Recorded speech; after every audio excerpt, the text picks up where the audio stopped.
तो राम राम सही भाइयों को, आज हम विवेक भाई की शादी में जाएंगे और हमारी गाड़ी खराब हो जाएगी तो हमें अपने अंकु भैया को बुलाना पड़ेगा। ऐसा तो हमने कभी सोचा ही नहीं था। तो आज हमें विवेक भाई की शादी में घिसोली जाना था, तो हम निकल जाते हैं घिसोली की और फिर आ जाते हैं हम और हाईवे पर। और यहाँ पर आने के बाद हमें प्रशांत भाई का कॉल आ जाता है कि हम भी आ रहे हैं। और घिसोली पर पहुँचने के बाद हमें मिल जाते हैं हमारे प्रशांत भाई, और प्रशांत भाई से मिलने के बाद फिर निकल जाते हैं घिसोली गाँव के अंदर। और फिर हमारी अचानक से गाड़ी खराब हो जाती है, तो हम अपनी गाड़ी को साइड में रख कर देखते हैं कि एक डीजे आ रहा है। ये डीजे तो सच में ही बहुत अच्छा लग रहा था पीछे से देखने में। जैसे ही हमारी गाड़ी खराब हो जाती है वैसे ही हम अपने दोस्तों को कॉल करने लगते हैं कि हमारी गाड़ी खराब हो गई है।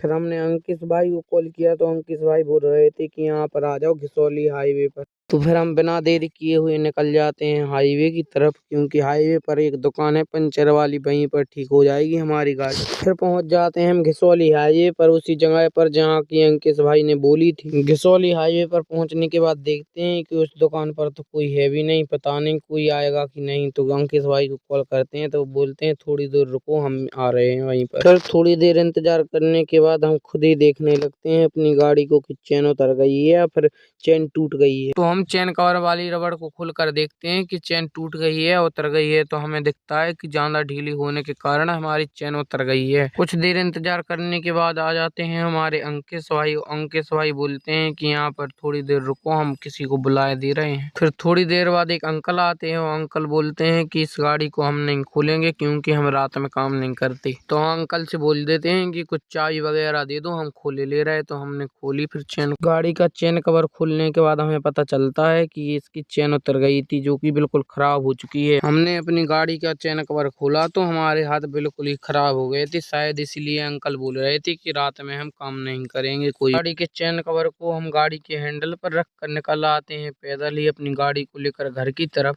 और रास्ते में ही कॉल कर देते हैं हम अपने अंकु भैया को, तो हमारे अंकु भैया आ जाते हैं हमें लेवाने के लिए घिसोली। अंकु भैया और हम सबसे पहले बांध लेते हैं गाड़ी के पीछे रस्सी, और रस्सी बांधने के बाद फिर चला कर देखते हैं तो हमारी गाड़ी बिल्कुल भी नहीं बढ़ रही थी। तो अंकु भैया बोलते हैं कि इस रस्सी को छोड़ दो, ऐसे तो हम बहुत ही ज्यादा परेशान हो जाएंगे। तो हम छोड़ने लगते हैं रस्सी को। तो अंकु भैया बोलते हैं कि ऐसे नहीं जाएगी, हम गाड़ी में पीछे लात लगा लेंगे। तो अंकु भैया लगाने लगते हैं साइलेंसर में गाड़ी के पीछे लात, और हमारी गाड़ी फिर चलना शुरू हो जाती। फिर आ जाते हैं हम अपनी दीदी जी के घर पर आंवरी पर शटर को उठाकर रख देते हैं दुकान में अपनी गाड़ी को, क्योंकि यहीं पास में है ये मिस्त्री साहब की दुकान। तो हम सुबह यहीं से उठाकर गाड़ी को अपनी ठीक करवा लेंगे। गाड़ी को रखने के बाद निकल आते हैं अंकु भैया के साथ अपने घर पर। और घर पर आने के बाद वहाँ पर पंगत तो मिली नहीं, इसलिए हम अपनी मम्मी से खाना बनवाने लगते हैं। और दोस्तों ये वाला ब्लॉग ज्यादा लंबा हो रहा है, इसलिए अगले ब्लॉग में बताएंगे कि क्या हुआ हमारी गाड़ी के साथ।